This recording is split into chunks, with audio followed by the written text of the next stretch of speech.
Actually இது பார்க்கறது வந்து பார்த்தீங்கன்னா மேனுவல் கால் பாயிண்ட் என்சிபின்னு சொல்லுவாங்க. In case of any fire emergency or any emergency உங்களுக்கு என்ன பண்ணணும்னா ஒரு இண்டிகேஷன் பண்ணணும். ஐ மீன் கம்யூனிகேஷன் சிஸ்டத்தில் வருது. இந்த கிளாஸ் வந்து பார்த்தீங்கன்னா இதில் மேண்டேட்டரியாக வந்து பிளேஸ் பண்ணி வச்சிருக்கோம். ஒரு எமர்ஜென்சின்னு வரும்போது என்ன ஆகும்னா இந்த ஹேண்டில் ஹம்மரை வச்சு நம்ம என்ன பண்ணுறோம், இந்த கிளாஸ் உடைப்போம். உடைச்சனே என்ன ஆகும்னா ஆட்டோமேட்டிக்காக அந்த கிளாஸ் பிரேக் ஆகிட்டு இந்த பட்டன் வந்து உங்களுக்கு தம்ப் பண்ணியிருக்கும். அது ஆட்டோமேட்டிக்காக ரிலீஸ் ஆனோடனே உங்களுக்கு ஒரு சைரன் வந்து ஏற்படுத்தும்.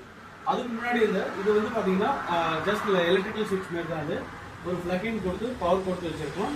இது இப்போ ஆஃப்ல வச்சிருக்கேன். இப்போ நான் ஆன் பண்ணும்போது என்ன ஆகும்னா ஆட்டோமேட்டிக்காக இந்த கிளாஸ் இல்லாதனால இந்த பட்டன்ஸ் வந்து அவுட்புட் ஆனதால ஆட்டோமேட்டிக்காக சைரன் ரைஸ் ஆகும். ஸோ அதை தான் நீங்கள் பார்க்க போறீங்க.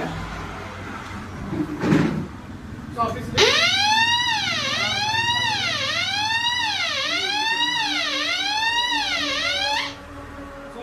பவர் கட் ஆயிடுச்சு, ஐ மீன் கால் பாயிண்ட் இன்டிமேஷன் ஆயிடுச்சு. ஒன்ஸ் நான் பவர் கட் ஆனோடனே என்னன்னா ஆட்டோமேட்டிக்காக வந்து அந்த கம்யூனிகேஷன் எல்லாத்துக்கும் ரீச் பண்ணதுக்கப்புறம் ஆட்டோமேட்டிக்காக அது கால் ஆஃப் பண்ணிக்கிறேன்.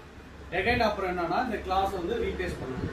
இது ப்ரோக்கன் ஆயிடுச்சுன்னா அந்த கிளாஸ் வந்து ரீப்ளேஸ் பண்ணணும். இது வந்து பார்த்தீங்கன்னா ஒரு ரெடிமேடு எம்சிபி கூட்டர்னு சொல்லுவாங்க. It is a budgetly friendly wherever we can fix it with electrical night. Thank you.